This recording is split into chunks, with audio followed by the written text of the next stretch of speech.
जय हिंद दोस्तों, welcome to the GS world. दोस्तों, आज आपके रीजनिंग मॉक टेस्ट की क्लास है और ये क्लास डेली शाम को 6 बजे चलती है। यदि आपने इसकी पहले की क्लासेस नहीं देखी हैं तो एक बार ज़रूर देख लीजिएगा। रीजनिंग की ये सभी क्लासेस आपकी सभी आगामी परीक्षाएं जैसे कि यूपी ट्रिपल एससी पेट, एसएससी की सभी परीक्षाएँ, railway group D, UP police और वो सभी परीक्षाएँ जिनमें रीजनिंग पूछी जाती है उनके पॉइंट ऑफ व्यू से काफ़ी इंपॉर्टेंट है। इसके पहले हमने जो क्लासेस की हैं उसमें हमने काफ़ी सारे इंपॉर्टेंट क्वेश्चंस डिस्कस किए थे और ये सभी क्वेश्चंस आपकी सभी परीक्षा की दृष्टि से काफ़ी इंपॉर्टेंट है। ये सारे क्वेश्चंस मैं प्रीवियस ईयर से लेकर आती हूँ, इस वजह से ये सारे प्रश्न काफ़ी इंपॉर्टेंट हो जाते हैं। ठीक है दोस्तों, रीजनिंग में जितनी ज़्यादा आप प्रैक्टिस करेंगे उतनी ज़्यादा आपकी हर क्वेश्चन में परफेक्शन आएगा। तो चलिए शुरू करते हैं हमारी आज की क्लास। तो दोस्तों, आज आपका पहला क्वेश्चन है स्टेटमेंट और कंक्लूजन का क्वेश्चन है। बहुत ही अच्छा सा क्वेश्चन है। ठीक है, स्टेटमेंट और कंक्लूजन वाले क्वेश्चन एग्जाम में एक तो जरूर पूछे जाते हैं। ठीक है, तो चलिए फटाफट से कर लेते हैं। हमें यहाँ पर स्टेटमेंट को पढ़ते हुए एक डायग्राम बनाना है और फिर कंक्लूजन को पढ़ते हुए अपना आंसर फाइंड करना है। ये है इस क्वेश्चन का प्रोसीजर। ठीक है, तो चलिए शुरू करते हैं। सबसे पहले हम अपना स्टेटमेंट पढ़ते हैं। तो हमारा पहला स्टेटमेंट कह रहा है कि सभी जहाज नाव हैं। ठीक है, सभी जहाज क्या है? नाव है। ये हमने बना लिया जहाज, सभी जहाज नाव है। ठीक है, सभी जहाज नाव है।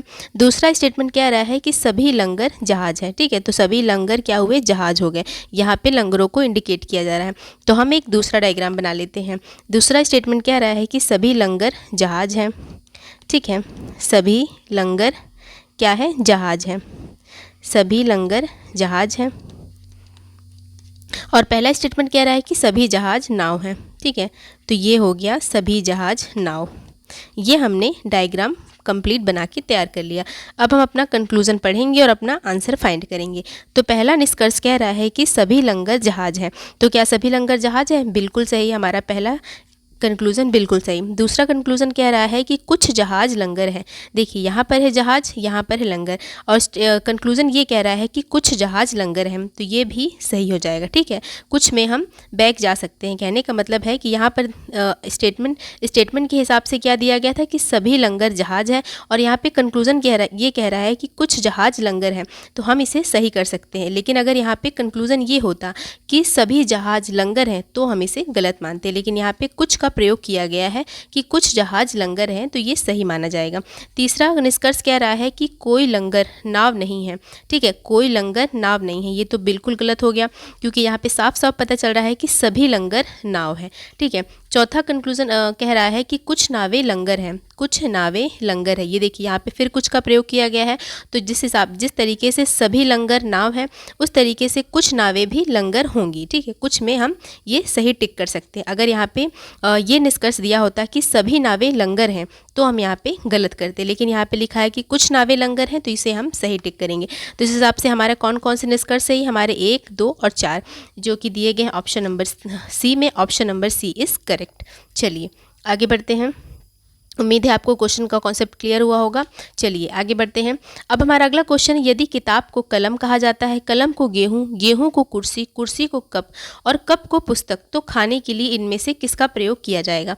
तो सबसे पहले हम क्या कर लेते हैं, सभी क्वेश्चन में जिस तरीके से लिखा है उसे एक बार क्वेश्चन लिख लेते हैं। ठीक है, यहाँ पे लिखा है कि सभी किताब को कलम कहा जाता है। किताब को क्या कहा जा रहा है? ठीक है, एक मिनट, मैं इसे थोड़ा नीचे से लिख देती हूँ। सभी किताब को कलम कहा जा रहा है। तो सभी किताबों को कलम कहा जा रहा है। ठीक है, उसके बाद सभी कलम को गेहूं कहा जा रहा है। ठीक है, सभी किताब को कलम कहा जा रहा है और कलम को गेहूं कहा जा रहा है। उसके बाद क्वेश्चन आगे ये कह रहा है कि गेहूं को कुर्सी कहा जा रहा है। ठीक है, ये हमने गेहूं को कुर्सी बना दिया। अब क्वेश्चन आगे ये कह रहा है कि कुर्सी को कप कहा जा रहा है। ये हमने कुर्सी को कप बना दिया। अब क्वेश्चन आगे ये कह रहा है कि कप को पुस्तक कहा जा रहा है। कप को क्या कहा जा रहा है? पुस्तक कहा जा रहा है। ठीक है, अब हमारा क्वेश्चन ये कह रहा है कि तो खाने के लिए इनमें से किसका प्रयोग किया जाएगा? तो मुझे ये बताइए दोस्तों, इन सभी सीरीज में ऐसी कौन सी चीज़ है जो खाने योग्य है? तो केवल एक ही चीज़ है, गेहूं। ठीक है, तो खाने के लिए इनमें से किसका प्रयोग किया जाएगा? गेहूं का। और गेहूं को क्या कहा जा रहा है? क्वेश्चन में साफ साफ लिखा है कि गेहूं को कुर्सी कहा जा रहा है। ठीक है, गेहूं को कुर्सी कहा जा रहा है। तो हमारा आंसर क्या होगा? तो खाने के लिए इनमें से किसका प्रयोग किया जाएगा? गेहूं का, यानी कि कुर्सी का। हमारा आंसर हो जाएगा option number A is correct. चलिए आगे बढ़ते हैं। अब हमारा अगला क्वेश्चन है, 5 एथलीट हैं, दीपक, असलम, राजू, जोनी, और मोनू, इन्होंने एक दौड़ में भाग लिया। ठीक है, अब यहाँ पे सबका प्लेस बताया है कि कौन किसके आगे है, कौन किसके पीछे है, मतलब किसने किसके पहले दौड़ पूरी की और किसने किसके बाद में। ठीक है, तो हम लिखते चलते हैं जैसे जैसे क्वेश्चन कह रहा है। तो क्वेश्चन कह रहा है कि जोनी ने राजू से पहले दौड़ पूरी की। ठीक है, जोनी ने किससे पहले दौड़ पूरी की? राजू से। ठीक है, लेकिन वह मोनू से पीछे है, यानी कि मोनू जो है वह जोनी से भी, यहाँ पे गलत हो गया, यहाँ पे जोनी हो गया। ठीक है, क्वेश्चन ये कह रहा है कि जोनी ने राजू से पहले दौड़ पूरी की, यानी कि जोनी राजू से ऊपर होगा। ठीक है, लेकिन वह मोनू से पीछे रह गया, यानी कि जोनी जो है मोनू से पीछे रह गया, यानी कि मोनू जोनी के ऊपर होगा। ठीक है, अब क्वेश्चन आगे ये कह रहा है कि असलम ने दीपक से पहले दौड़ पूरी की। हम यहाँ पे लिख लेते हैं असलम ने दीपक से पहले, असलम जो है दीपक के आगे हो गया, असलम दीपक से पहले दौड़ पूरी करता है। उसके बाद क्वेश्चन ये कह रहा है कि लेकिन वह राजू से पीछे है। कौन राजू से पीछे है? असलम। ठीक है, असलम ने दीपक से पहले दौड़ पूरी की, लेकिन वह राजू से पीछे, यानी यहाँ पर होगा असलम, यहाँ पर है असलम, यहाँ पर है दीपक। अब देखिए, अब हम असलम से क्वेश्चन पढ़ते हैं। क्वेश्चन कह रहा है कि असलम ने दीपक से पहले दौड़ पूरी की, लेकिन वह राजू से पीछे है। ठीक है, तो ये सीरीज बिल्कुल सही अरेंज की है हमने। अब हम क्वेश्चन पढ़ते हैं। क्वेश्चन आगे ये कह रहा है कि लेकिन, क्वेश्चन यहाँ से पढ़ते हैं। क्वेश्चन आगे ये कह रहा है कि इनमें से कौन तीसरे स्थान पे है। ध्यान दीजिएगा दोस्तों, यहाँ पे पहला या आखिरी नहीं पूछा गया, तीसरा नंबर का पर्सन पूछा गया है। तो सबसे फर्स्ट कौन आएगा? मोनू। सबसे लास्ट कौन आएगा? दीपक। और तीसरे नंबर पे कौन आएगा? फर्स्ट पे ये, सेकंड पे ये और थर्ड पे ये राजू। यहाँ से हमारा आंसर क्या हो जाएगा? ऑप्शन नंबर, मतलब राजू। तीसरे नंबर पे आएगा राजू। राजू दिया गया ऑप्शन नंबर बी में, तो ऑप्शन नंबर बी हो जाएगा करेक्ट, राजू इज़ करेक्ट। चलिए आगे बढ़ते हैं। अब हमारा अगला क्वेश्चन, निम्नलिखित में से किस विकल्प में शब्दों का क्रम विन्यास अंग्रेजी के शब्दकोश के क्रम के अनुसार व्यवस्थित है। यहाँ पे आपको 4 ऑप्शन दिए गए हैं। चारों ऑप्शन में कुछ वर्ड है जिनको अरेंज किया गया है, और आपसे क्वेश्चन ये पूछ रहा है कि इन चारों ऑप्शन में वो कौन सा ऑप्शन है जो अंग्रेजी शब्दकोश के अनुसार व्यवस्थित है। ठीक है, तो हम पहले ऑप्शन चेक करते हैं। तो देखिए, सभी में पी। एक काम करते हैं, मैं इस ऑप्शन को नीचे लिख देती हूँ। ठीक है, क्योंकि पेन इसके आगे चल नहीं पा रहा है, तो मैं पहले ऑप्शन को नीचे लिख देती हूँ। हम पहले को चेक करेंगे, अगर वो सही नहीं होगा दूसरे को, इस तरीके से जब तक सही नहीं पता चल रहा था हम सबको चेक करेंगे। ठीक है, तो पहला ऑप्शन है पिगमेंट, फिर है पाइल, पिलग्रिम, उसके बाद है पिलो। 1 मिनट दोस्तों, मैं पिलो को यहाँ लिख देती हूँ। ठीक है, मैं क्षमा चाहती हूँ, पेन इसके आगे चल नहीं पा रहा है, इस वजह से मुझे इसे यहाँ लिखना पड़ा। चलिए हम इसे चेक करते हैं। तो देखिए, सब में पी है। ठीक है, पी के बाद सब में आई है। ठीक है, आई के बाद हम चेक करेंगे वो कौन सा ऐसा लेटर है जो अल्फ़ाबेट में सबसे पहले आएगा। तो देखिए, आई के बाद इसमें आ रहा है जी, इसमें आ रहा है एल, तो पहले तो जी वाला आएगा, एल बाद में आएगा, इसमें भी एल है, इसमें भी एल है, तो हमारा जो पहला होगा ये होगा, और ये पहले नंबर पर अरेंज भी है, तो ये कुछ सही है। ठीक है, दूसरा चेक करते हैं। आई के बाद तीनों में एल है, एल के बाद देखिए यहाँ पर ई आ रहा है और यहाँ पर जी आ रहा है। जी जो है बाद में आएगा, ई पहले आएगा, और इसमें तो एल आ रहा है, तो ये तो काफ़ी लास्ट में आएगा। तो दूसरे नंबर पे ये होगा अंग्रेजी शब्दकोश के अनुसार, और तीसरे नंबर पे ये होगा क्योंकि यहाँ पे देखिए एल के बाद जी है और यहाँ पे एल के बाद एल है, तो जी पहले आएगा एल से, तो तीसरे नंबर पे ये है और चौथे नंबर पे ये। तो हमें और ऑप्शंस को चेक करने की ज़रूरत ही नहीं पड़ी, क्योंकि अंग्रेजी शब्दकोश के अनुसार यही सुव्यवस्थित है, 1 2 3 4। ठीक है, तो हम अपना ऑप्शन नंबर ए को टिक करेंगे और आगे बढ़ेंगे। चलिए, अब हमारा अगला क्वेश्चन है, उस विकल्प का चयन कीजिए जिसका तीसरे पद के साथ वही संबंध है जो दूसरे का पहले से है। ठीक है, यहाँ पे हरियाणा का चंडीगढ़ के साथ एक रिलेशन है, वही रिलेशन आपका पंजाब से बताना है। तो हरियाणा की कैपिटल होती है चंडीगढ़ और पंजाब की कैपिटल भी होती है चंडीगढ़, तो option number D is correct. चलिए आगे बढ़ते हैं।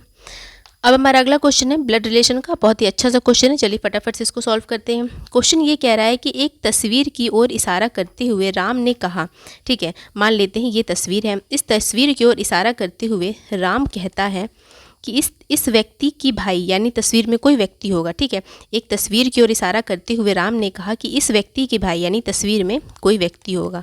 हमने लिख दिया इस व्यक्ति के भाई की पुत्री मेरी पत्नी है। मेरी पत्नी यानी राम की पत्नी है, राम की पत्नी हो गई ये। अब हम क्वेश्चन को दोबारा रिपीट करते हैं। एक तस्वीर की ओर इशारा करते हुए राम ने कहा कि इस व्यक्ति की भाई की पुत्री मेरी पत्नी है, यानी राम की पत्नी है। अब हमारा क्वेश्चन ये कह रहा है कि उसकी पत्नी यानी राम की पत्नी का तस्वीर में मौजूद व्यक्ति के साथ क्या रिलेशन है। ठीक है, तो देखिए राम की पत्नी हो गई व्यक्ति के भाई की पुत्री। ठीक है, व्यक्ति के भाई की पुत्री कौन है? राम की पत्नी। तो यानी कि ये व्यक्ति का भाई राम की पत्नी का पिता हो गया, और राम की पत्नी के पिता का भाई ये क्या हो गया? अगर राम की पत्नी के पिता का अगर ये छोटा भाई हुआ तो राम की पत्नी का चाचा हुआ, और बड़ा भाई हुआ तो ताऊ हुआ। तो कोई भी रिलेशन हो, चाहे छोटा भाई हो चाहे बड़ा भाई हो, राम की पत्नी का और इस व्यक्ति के बीच में क्या रिलेशन बनेगा? भतीजी का। ठीक है, तो राम की पत्नी क्या हुई? इस व्यक्ति की भतीजी हुई। ठीक है, उम्मीद है आपको कॉन्सेप्ट क्लियर हुआ होगा। एक बार मैं फिर समझा देती हूँ। क्वेश्चन ये कह रहा है कि इस तस्वीर की ओर इशारा करते हुए राम कहता है कि इस व्यक्ति भाई की पुत्री मेरी पत्नी है। ठीक है, राम अब मेरी पत्नी है। तो और क्वेश्चन ये कह रहा है कि राम की पत्नी का इस व्यक्ति के साथ क्या रिलेशन है।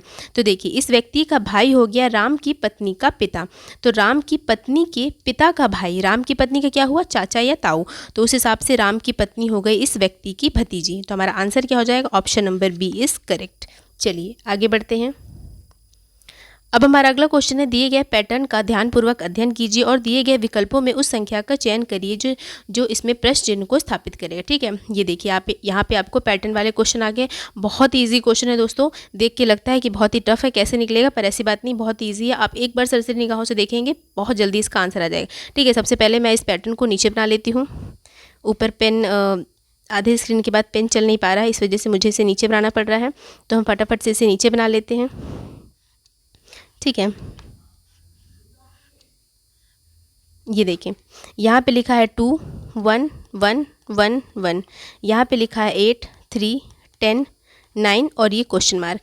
ठीक है, एक मिनट, हम एक काम करते हैं, इसे दोबारा से बनाते हैं, थोड़ा सा बड़ा डायग्राम बनाते हैं। ठीक है, ये ऐसे बनेगा। ठीक है, और ये ऐसे बनेगा। अब हम लिख लेते हैं, यहाँ पे लिखा है 6, ये 9, ये 5, ये 8 और ये 2। यहाँ पे लिखा है 8 10 3 9 और ये क्वेश्चन मार्क, यही हमें सॉल्व करना है। ये है 2 और सब जगह है 1। ठीक है, तो यहाँ पे रिलेशन क्या बनेगा? हम इनका रिलेशन बनाएंगे, क्योंकि यहाँ पे तो क्वेश्चन मार्क दिया, इसे तो सॉल्व ही करना है, तो हम इनके बीच को रिलेशन बनाते हुए इसे सॉल्व करेंगे। देखिए यदि हम 2 में 6 को प्लस करते हैं तो 8 आता है, फिर इस तरह से 1 में इधर वाले 2 को प्लस करते हैं तो 3 आता है, फिर 1 में 9 को प्लस करते हैं तो 10 आता है, और फिर इधर नीचे 1 में 8 को प्लस करते हैं तो 9 आएगा। तो जाहिर सी बात है हम 1 में यहाँ से 5 को प्लस करेंगे तो ये क्या आ जाएगा? ये आ जाएगा 6। देखिए कितना ईजी ट्रिक था, तो ये हो जाएगा 6। Option number D is correct. चलिए आगे बढ़ते हैं। अब हमारा अगला क्वेश्चन है, सूचीबद्ध 4 मानवीय अंगों में से 3 किसी तरीके से समान है और एक असंगत है, असंगत वाले का चयन करना है। देखिए यहाँ पर दिया है गला, जीभ, नाक और मुंह। आपको बताना है इन तीनों में समान कौन है और एक असमान कौन है। देखिए गला, नाक और मुंह। ठीक है, ऑप्शन नंबर ए गला, ऑप्शन नंबर सी नाक और ऑप्शन नंबर डी मुंह। ये तीनों क्या है? श्वसन तंत्र हैं, ये तीनों श्वसन तंत्र हैं, लेकिन बाकी जो जीभ है वो श्वसन तंत्र नहीं है, इसलिए हमारा सही आंसर हो जाएगा जीभ इज़ करेक्ट। ये स्वाद लेने के लिए यूज़ किया जाता है। चलिए आगे बढ़ते हैं। अब हमारा अगला क्वेश्चन है, दिए गए विकल्पों में से उस संख्या का चयन कीजिए जो निम्नलिखित श्रेणी में प्रश्न चिन्ह को स्थापित करेगा। यहाँ पे आपको एक सीरीज़ दी गई, इस सीरीज की अगली संख्या आपको निकालनी है। तो सबसे पहले हम सीरीज लिख लेते हैं, फिर सीरीज के बीच का रिलेशन निकालेंगे, फिर हम अपनी अगली संख्या फाइंड करेंगे। देखिए इनके बीच का रिलेशन हो गया 9, इनके बीच का रिलेशन हो गया 11, इनके बीच का रिलेशन हो गया 13। ठीक है, यानी यहाँ पर क्या सीरीज बन रही है? +2 +2 +2। तो जाहिर सी बात है आगे भी +2 की सीरीज बनेगी, यानी इनके बीच का रिलेशन क्या आना चाहिए? 15। तो हम 15 को इसमें ऐड करेंगे तो यहाँ पे आ जाएगा 64। ठीक है, 64 आ जाएगा, तो हमारा आंसर क्या हो जाएगा? 64 is correct. Option number B is correct. चलिए आगे बढ़ते हैं। अब हमारा अगला क्वेश्चन, नीचे सूचीबद्ध 4 संख्या युग्मों को देखिए, उनमें से 3 संख्या विशिष्ट तर्क के आधार पर एक दूसरे से संबंधित है। ठीक है, दिए गए विकल्पों में उस विकल्प का चयन कीजिए जो अन्य से अलग है। ठीक है, यहाँ पे आपको 4 ऑप्शन दिए गए हैं, 3 ऑप्शन एक जैसे, एक अलग है, अलग वाले को चूज़ करना है। तो बहुत ही ईजी क्वेश्चन है। देखिए आपको सभी के क्यूब और स्क्वायर पता होने चाहिए। ठीक है, अगर आपको पता है तो बहुत ही जल्दी आप इस क्वेश्चन को लगा पाएंगे। देखिए यहाँ पर क्या किया गया है? 9 का क्यूब, 9 का स्क्वायर। ऑप्शन नंबर ए में 9 का क्यूब किया गया 729 और 9 का स्क्वायर किया गया 81। ऑप्शन नंबर बी में क्या किया गया है? 13 का क्यूब और 13 का स्क्वायर। ठीक है, ऑप्शन नंबर बी में 13 का क्यूब होता है 2197 और 13 का स्क्वायर होता है 169। ऑप्शन नंबर डी में किया गया है 6 का क्यूब और 6 का स्क्वायर। 6 का क्यूब होता है 216 और 6 का स्क्वायर होता है 36।